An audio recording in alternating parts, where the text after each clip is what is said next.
and welcome to Mrs. Hunt's Kitchen. These are my boys, Bradford. Yo, what's up, bros? And Holden. And they're going to be helping me cook today. So, what's the number one rule in the culinary kitchen, Holden? Wash your hands. Wash your right hands. Now. And then after they're clean, you want to keep them away from your face, away from your nose, away from your mouth. You want to make sure that we're staying clean and keeping everything sanitary while we're cooking. A couple tips for parents as you're cooking with your kids. I always like to go ahead and have all the ingredients out. It's just a little bit easier than running around the kitchen. I like to have all of my measuring stuff out when I'm cooking with kids, and also have stations set up. So as you can see, I have a station here with Bradford. He's going to be mixing the dip, and then a station here with Holden. He's going to be cutting the apple slices up a little bit smaller for us. So every day when we do these recipes or these cooking from home, I'm going to post a recipe on the School from Home document that's located on LaunchPoint. And it'll be the recipe that we're making that day. So I'm pretty sure that today is National Chip and Dip Day, so I decided to do a dip, but instead of chips, we're gonna use apple slices and graham crackers. So first thing we're gonna do is I'm gonna let Holden go ahead and start measuring the peanut butter. You can use creamy or crunchy.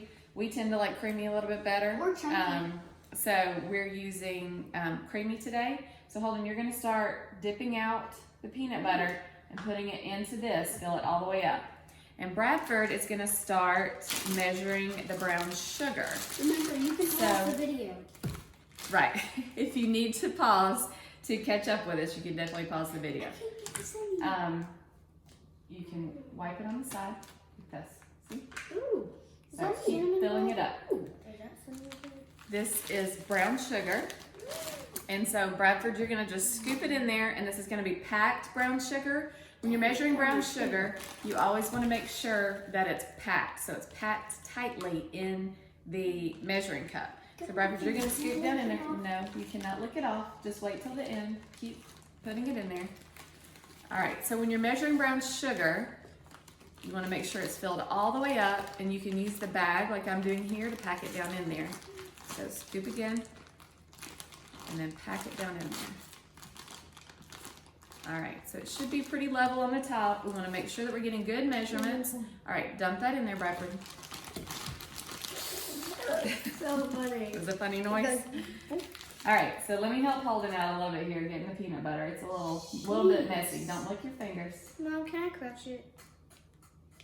Yeah, you can crunch it up. Holden, if you need to go over there and wash your hands and come back, you can. Yeah. So, as you can see, cooking with kids does get messy, but just keep going, just have fun anyway, and we can clean up the mess afterwards, right? Patience is key when working with kids in the kitchen. Believe me, I've learned. So you just want to fill up the half cup measuring cup with peanut butter. The measurement for the brown sugar was 1/4 cup. And again, I always stress with the kids in culinary, make sure you're getting good measurements. You don't want a heaping cupful for this unless the recipe calls for that. It doesn't call for that in this recipe, so we're just gonna do just a regular half cup. All right, Bradford, take the measuring cup out, buddy, and let me put this in. So we're just gonna put all the ingredients together in the bowl, and then we're gonna mix it with the hand mixer. They smell great. It smells great. Awesome. All right. So while Bradford and I finish measuring out the rest of the ingredients for the dip, I'm gonna have Holden start cutting the apples into a little bit smaller pieces. So another tip, wait Bradford, wait. Another tip that I have for working with kids in the kitchen is sometimes you have to improvise. So if you are not comfortable with your kids using an actual knife, a pizza cutter is a great option to help them cut. So Holden, you're just gonna run it across the apple in the middle, hold it on one side. Remember, keep your fingers out of the way. You need to do the claw like this so your fingers aren't in the way. Do that, and just push it across, and we're just gonna cut them in half again. Then you can set them over here, okay? So I went ahead and got the apples that are already sliced to make it a little bit easier. Watch your fingers. Look, when you're doing your fingers, don't do them like this. If you have your fingers like this, you're gonna run right across the top. Do them like that. So that way you're not, there you go, keep your finger tucked. All right, so while he's cutting those, Bradford and I are gonna go ahead and measure the rest of the ingredients. So we also need 4 ounces of cream cheese. I already had this cut to make it a little bit easier for us. So there's 4 ounces of cream cheese. And then we need 1/2 cup of heavy whipping cream. So this is heavy whipping cream. We're gonna get a good measurement, which means we've gotta leave it flat on the counter. Don't use that yet. Leave it flat on the counter. Go wash your hands again. It just tasted so good. It just tasted so good you couldn't help. Couldn't help licking your finger, huh? All right, so that's 1/2 cup of heavy whipping cream. That's gonna go into the bowl as well. And then the last ingredient that we're gonna put in is 1/2 tablespoon of vanilla. I always go over measurements with the kids in the culinary classroom as well and the abbreviations for them. So for tablespoon, it's a big T or TBSP. Have a seat. Eating. Just wait, we're gonna try it when we're done. All right, so 1/2 tablespoon of vanilla.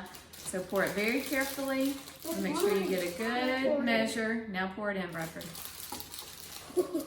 All right. That smells so good. All right, so careful holding. Okay, so now Bradford is gonna use the hand mixer. He's never used one before. Yeah, he has never. I've never seen him do that. So you put the mixer blades in. Bradford, we never put our fingers in here, okay? These are gonna be going around really fast and they can cut your finger. So never put your fingers in there. You always wanna put it in the bowl first before you turn it on and start on a slow speed. And then we can turn it up as we need to. Slow speed? So just 1 up. Now you can hold it. We just wanna mix it all really well. Get it completely mixed till it's all the way creamy. Till it's completely creamy.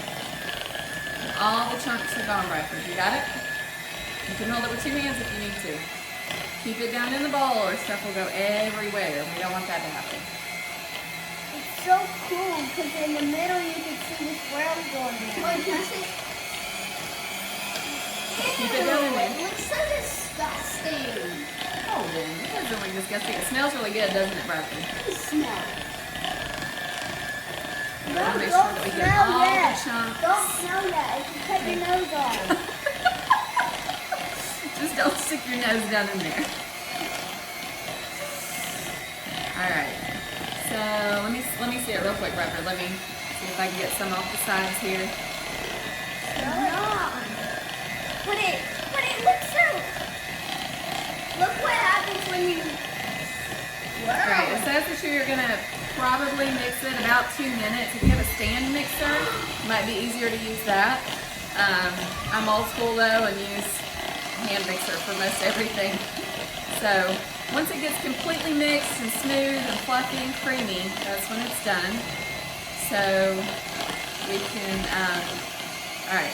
So when you pull your beaters out, you just want to pull them out a little bit at a time. If you have it on a high speed, you want to go ahead and turn it back down.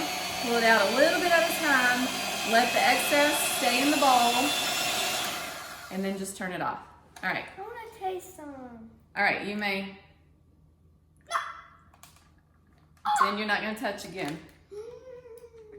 Tastes good? Yeah, it's yummy. All right. So now we want to Wow, that's yummy. put it in a bowl. Wow, did you just? All right, we're going to put it in a bowl. I thought this was an iron at first. And we'll try it with the apples. All right. It's so good. All right, I'm just gonna put it in a little bowl, and then we're all gonna have a taste. I'm gonna get a really big spoon and just eat it. No, you gotta get an apple. Is that yummy, huh? Here, you want an apple? All right, everybody grab an apple. Put it in there. Like I said, you can also serve it with graham crackers. I don't have those out, but you can also serve it with graham crackers or pretzels. You dip do your have them apple. out. I don't have them out of the package. Mm. All right, let's see what we think.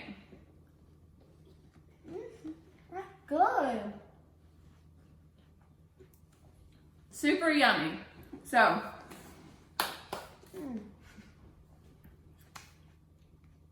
I hope you guys make this at home with your families. Enjoy it. After you're done with it for today, just put it in a container with a lid and keep it in the refrigerator. Trying not to talk in my mouth full. So I hope you guys are having a great day, enjoying school from home, enjoying your family time. I'm not. And we will see you again in a couple of days. Bye. Bye-bye, bro.